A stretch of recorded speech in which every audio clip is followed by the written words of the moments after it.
torture, dans le cadre de toute une semaine organisée à Metz. Et puis aujourd'hui, c'est une journée tout à fait spéciale puisque c'est la journée internationale des Nations Unies pour le soutien aux victimes de la torture.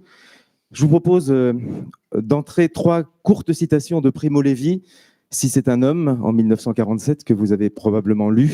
« J'ai donc touché le fond, on apprend vite en cas de besoin à effacer d'un coup d'éponge passé et futur.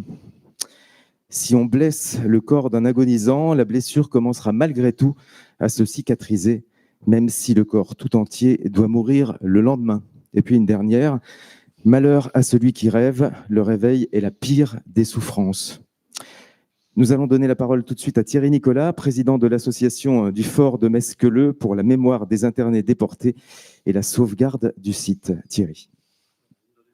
Je vous propose d'aller au pupitre. Voilà. Ça marche, oui. Tout va bien. Ok.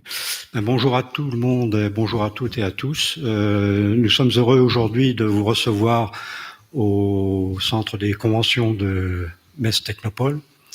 Je voulais tout de suite remercier un certain nombre de personnes qui nous ont soutenus depuis le début, présentes ici aujourd'hui. Je pense à Walter Kurtzmann, qui représente l'Eurométropole, comme on dit maintenant. Voilà.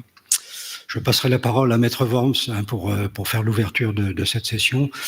Merci donc à Juliette Roy, directrice de l'ONAC VG, qui nous a aussi bien accompagnés dans la préparation. Monsieur le député Amouche, qui nous soutient et qui continue à nous soutenir. Un grand merci de votre présence. Monsieur Jouka aussi, représentant la communauté musulmane. Bon, et tous les intervenants que vous allez voir défiler. Un petit mot pour dire que ce forum, on a mis 2 ans pour le construire. Alors, imaginez bien que la période Covid n'a pas été favorable. L'idée de départ est partie d'une rencontre entre Raphaël Pitti et l'association du Fort de Metz-Queuleux. Et assez rapidement, on a agrégé autour de ce petit noyau un certain nombre d'organisations partenaires. Vous avez les logos ici, la Ligue des droits de l'homme, la CAT, Amnesty International et quelques autres. Effectivement, pendant 2 ans, nous avons conçu ce programme. Nous en sommes fiers. Nous espérons qu'effectivement, ce ne soit pas que l'unique, qui est une suite. Il faudra décider sous quelle forme on l'a fait. Mais voilà, je voulais vous remercier tous. Bon, et excusez malheureusement tous ceux qui n'ont pas pu être là aujourd'hui, parce qu'effectivement, il y a un certain nombre de raisons qui font qu'on a du mal à avoir tout le monde à cet événement-là. Je vais m'arrêter là. Je vais passer la parole à Maître Worms, qui va représenter le maire de Metz. Merci. Merci beaucoup Thierry Nicolas. Donc Maître Michel Worms, conseiller délégué au maire de Metz en charge de la défense, de la mémoire, de la lutte contre les discriminations, qui représente aujourd'hui François Grosdidier. Mesdames, Messieurs, bonjour. C'est un plaisir pour moi de vous accueillir aujourd'hui pour ce forum. Je dois dire que c'est une initiative très heureuse. Alors déjà, j'ai oublié, je m'en excuse, de saluer la présence de l'ensemble des personnalités, comme l'a dit le président tout à l'heure, que je remercie d'être ici avec nous et qui rehaussent de leur présence ce forum. Je dois dire que en cette journée internationale contre la torture, rien n'était mieux que de faire à Metz, siège où il y a le fort de Queuleux, qui a été lui-même le lieu de nombreuses tortures, où tous les ans, on rappelle, lors des journées de la déportation, les 35 prisonniers qui ont été tués, massacrés au fort de Queuleux lors des tortures. Je tiens aussi à souligner, je l'ai déjà dit hier, mais je tiens à le rappeler, la mémoire d'une personne qui nous a quittés récemment, Alphonse Bartel, qui était le dernier survivant de ces tortures du fort de Queuleux.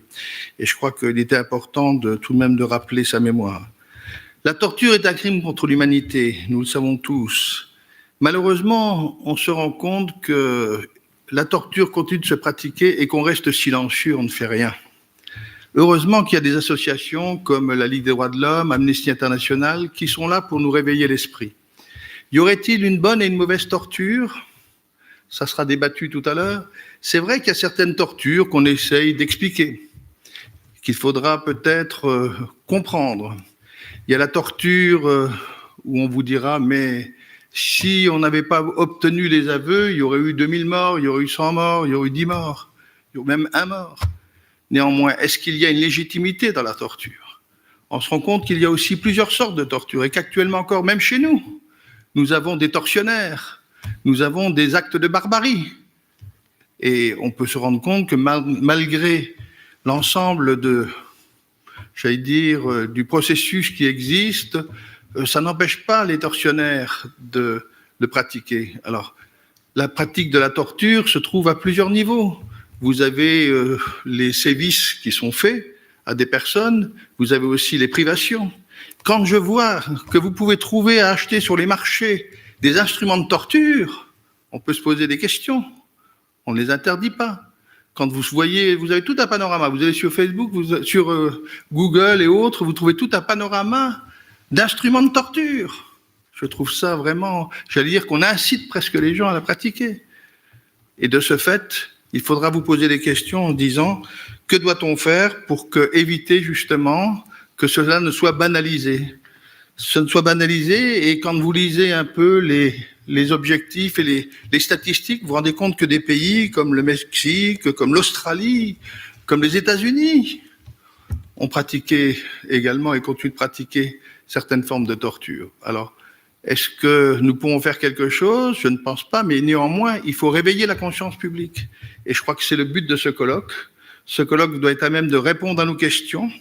Il faudra aussi peut-être différencier ce qui était le temps de la guerre, le passé, l'obligation, est-ce qu'il faut y avoir vraiment une reconnaissance? Est-ce qu'il faut avoir une culpabilité? Tout cela, c'est des questions auxquelles on doit essayer de répondre. Je ne sais pas si on aura les solutions, mais je crois que ce forum a le mérite de permettre au moins de poser les débats. Et je tiens à remercier de ce fait l'association du Fort de Queuleux pour la mémoire des internes et déportés et la sauvegarde du site, de l'avoir organisé. Et je n'oublierai pas mon collègue et ami, le professeur Raphaël Pitti, qui est à l'origine un peu, et qui est le soutien de cette manifestation, et qui, tout à l'heure, restera présent, parce que moi, vous m'excuserez, mais j'ai d'autres obligations encore, et je serai obligé de vous quitter, mais je sais que le professeur Pitti sera là, et sera à même de pouvoir satisfaire à vos demandes, si vous en avez. Encore une fois, un bon forum. Merci à vous tous pour cette organisation, et bonne journée. Merci, Maître Worms.